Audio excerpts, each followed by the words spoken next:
Throughout the quarter, we have discussed what it means to be a professional and how to present ourselves as one when we enter the workforce.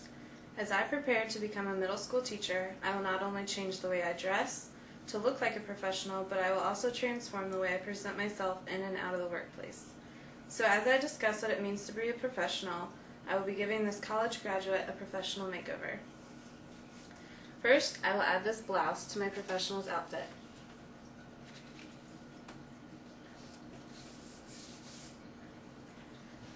The blouse represents the concept of being a professional. There are many critics who do not believe that teaching should be considered a profession because the function of a teacher can be challenged by parents, the salary received by teachers is not as high as most other professions, and they don't believe that the power and prestige come from being a teacher. I believe, however, that teaching is a profession because it fulfills many of the characteristics of a profession. In order to become a teacher, you must attend college and receive a degree, plus you have to meet all of the requirements to obtain a licensure to teach. Being a teacher requires extensive knowledge about various teaching methods and in-depth knowledge of the content areas being taught. Most people who enter into teaching plan on doing it for the rest of their life, and they make it their career. As a teacher, we provide a service to the community and to the students, which requires a lot of our time and effort. If teaching is to be considered a profession, then it is important for teachers to act as professionals, at work and in our personal lives. So next I will add this pair of dress pants to my professional's attire.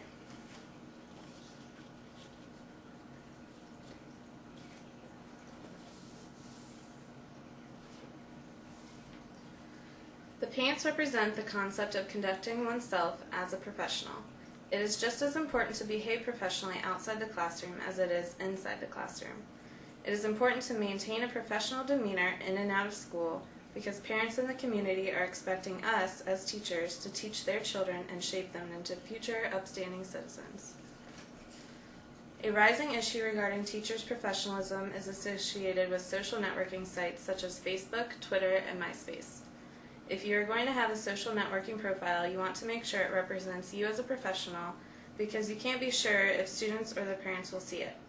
Pictures of violence, nudity, excessive alcohol use, and profanity are not appropriate pictures to have displayed on your profile. You want to get a good example for your students through your profile page. According to the Teacher's Code of Conduct, teachers should not go to work if they are under the influence of drugs or alcohol.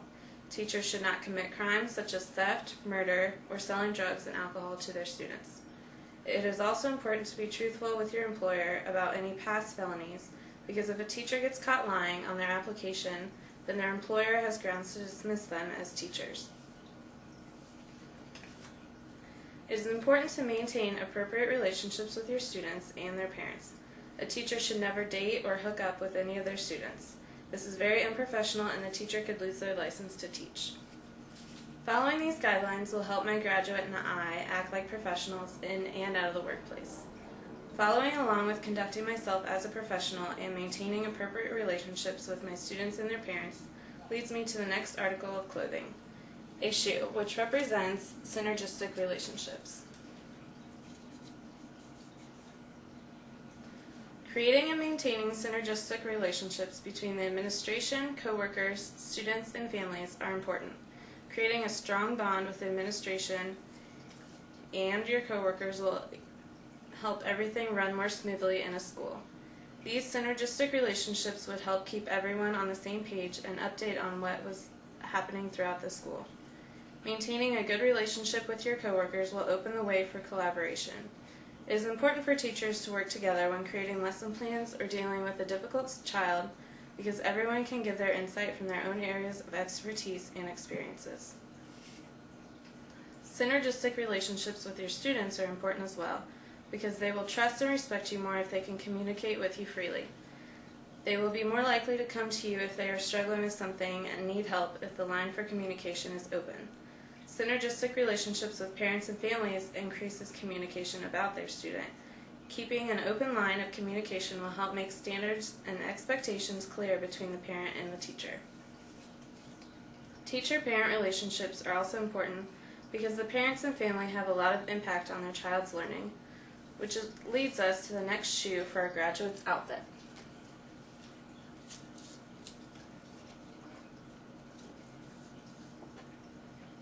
This shoe represents the impact that families and community have on learning, teaching, and schools. The students' context variables have a great influence on their learning. Their formative experiences will shape how they perceive learning now. If the students have previously had unpleasant experiences in school, then those experiences will shape how they view school currently. The students' properties such as race, gender, and culture also influence their learning process. Some students' culture and community may value education more than other students. Students will have different views on their education's importance. The state that the student's classroom and their school is in can affect a student positively or negatively. If a school has lots of brand new computers, plenty of textbooks for every student, nice lockers and lunchroom, walls covered in bright, uplifting posters, then the student is going to look forward to going to school to use their resources, and they feel important because they have all these nice resources available to them. On the other hand, if the school does not have the funds for appropriate textbooks or materials, or computers to work on, the students do not feel a lot of pride in their school or their education.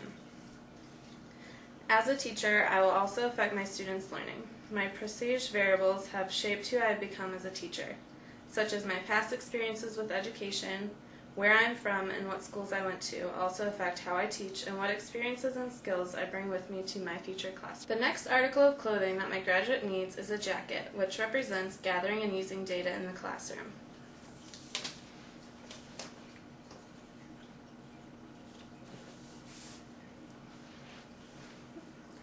As a teacher, it is important to make data-driven decisions about my students' learning.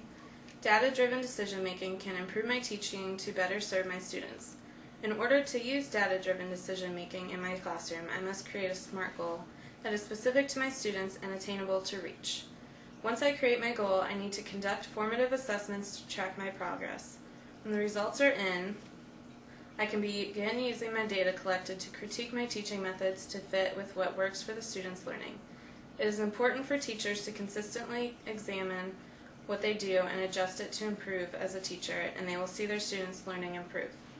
In order for teachers to examine and analyze what they are doing, they should practice productive reflection. This leads me to my next step of our makeover, the professional-looking hairstyle, which represents productive reflection to improve the conditions of schools and my own professional practice.